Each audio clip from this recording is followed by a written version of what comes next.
ऐकली, म्हणजे ती दंतकथा आहे असं मला माहिती, पण आपण जर सांगितलं तर बरं होईल.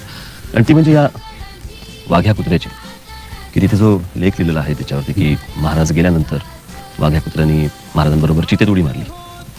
महाराजांचा कुत्रा होता नव्हता, आणि होता तर ही समाधी इथे काय, याची एक कथा आपण मला मागे सांगितली होती. आपण ती महाराष्ट्राला सांगावी अशी.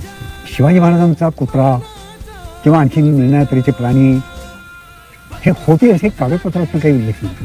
घोडे होते ते असणारं स्वाभाविक आहे, परंतु कुत्रं असलं पाहिजे असं म्हणायला एक बारीकसा आधार मिळाला.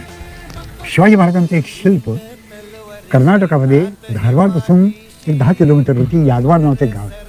आधी तिथे एका मंदिरामध्ये एक शिल्प महाराजांचं लावलेलं आहे त्यावेळेस, आणि त्याच्यामध्ये महाराज असे आसनावरती बसलेले आणि बाकीचं सगळं काय आहे तिथे. पण तू आत्ता